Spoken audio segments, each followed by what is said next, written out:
Brought to you by Biz Analyst by खाता book. ना computer ना फाइल, अब टैली डेटा ऑन मोबाइल बिज एनालिस्ट के साथ। पहली सुर्खी दिल्ली के जंतर मंतर से है, जहां सैकड़ों की संख्या में देश भर से आए अभ्यर्थियों ने सेना की भर्ती के लिए प्रदर्शन किया। 2 सालों से सेना की भर्ती रुकी है। सरकार हर बार कोविड को वजह बताती है। यूपी चुनाव के दौरान रक्षा मंत्री राजनाथ सिंह की रैलियों में भी अभ्यर्थी विरोध जता चुके थे। तब मंच से आश्वासन मिला, पर इतने दिन बीतने के बाद भी भर्ती नहीं आई तो अलग अलग इलाकों के देश भर के छात्र जंतर मंतर पर इकट्ठा हुए। इनमें से एक का वीडियो भी वायरल हुआ। राजस्थान के सीकर से सुरेश भिंचर नाम का अभ्यर्थी प्रदर्शन में शामिल होने के लिए 350 किलोमीटर दौड़ कर आया, जिसमें इसे करीब 50 घंटे लगे।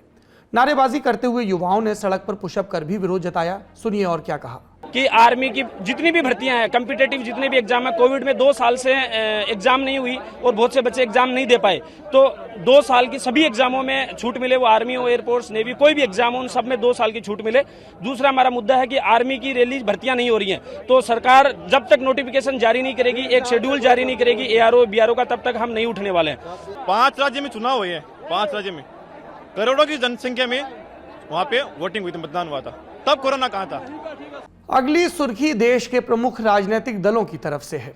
कल यानी 6 अप्रैल को भारतीय जनता पार्टी का स्थापना दिवस है। उससे पहले आज बीजेपी के संसदीय दल की बैठक हुई।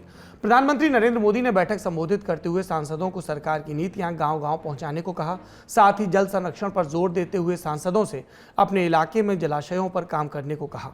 बैठक में बीजेपी की एक खास टोपी भी नजर आई। खबर है कि कल स्थापना दिवस के दिन बीजेपी के तमाम सांसद यही नई टोपी पहनकर संसद जाने वाले हैं। सांसदों को एक चॉकलेट भी मिली, जिस पर पीएम मोदी का चित्र चस्पा था। वसुंधरा राजे सिंधिया के बेटे दुष्यंत की ये फोटो सोशल मीडिया पर काफी वायरल रही।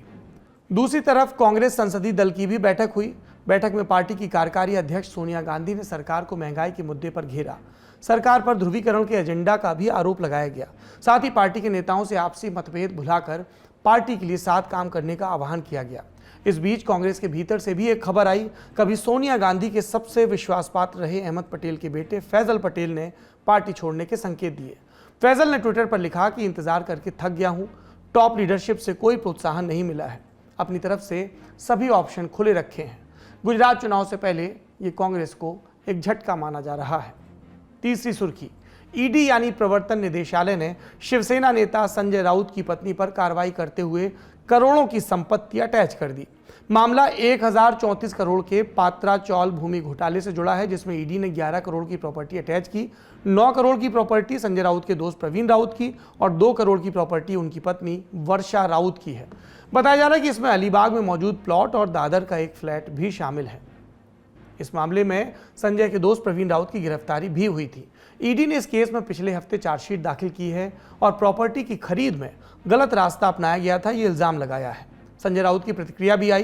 कहा कि चाहे प्रॉपर्टी जब्त करो या हमें गोली मार दो, हम डरने वाले नहीं हैं। वैसे एक कार्रवाई केजरीवाल सरकार में मंत्री सत्येंद्र जैन के परिवार पर भी हुई। ईडी ने परिवार से जुड़ी कंपनियों के 4.81 करोड़ की संपत्ति को अटैच किया है। चौथी सुर्खी गोरखनाथ मंदिर के सुरक्षा कर्मियों पर हमले को लेकर है। यूपी एटीएस ने जांच शुरू कर दी। एटीएस हमले के आतंकी एंगल से जांच कर रही है। हमलावर मुर्तजा अब्बासी से पूछताछ के दौरान उसके लैपटॉप को भी जब्त किया गया। लैपटॉप खंगालने पर पता चला कि वो पिछले 1.5 साल से जाकिर नाइक के वीडियो देखता था। कट्टरपंथ की सीख देने वाले मौलानाओं की वीडियो भी उसकी सर्च लिस्ट में मिले हैं। गिरफ्तार किए गए अहमद मुर्तजा अब्बासी के पास से नेपाल के नोट भी मिले थे। महाराजगंज के उसके 2 मददगार भी हिरासत में लिए जा चुके हैं। यूपी एटीएस की टीम अहमद मुर्तजा अब्बासी के नेपाल कनेक्शन के साथ साथ गजवतुल उल हिंद के कनेक्शन पर भी काम कर रही है।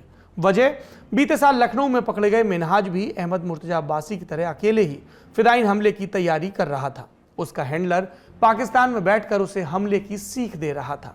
यूपी एटीएस को आशंका है कि कहीं मिनहाज और मुर्तजा अब्बासी का एक ही हैंडलर तो नहीं, या फिर दोनों एक ही मॉड्यूल के लिए काम तो नहीं कर रहे हैं। अगली सुर्खी पड़ोसी देश पाकिस्तान से है। सियासी उठापटक के बीच आज फिर पाकिस्तान की सुप्रीम कोर्ट में सुनवाई हुई।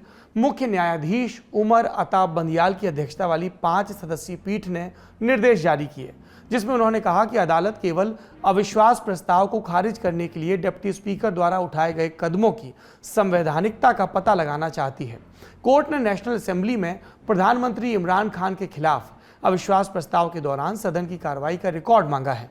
सुनवाई को फिर से कल तक के लिए टाल दिया गया है, यानी आज भी कोई फैसला नहीं आया।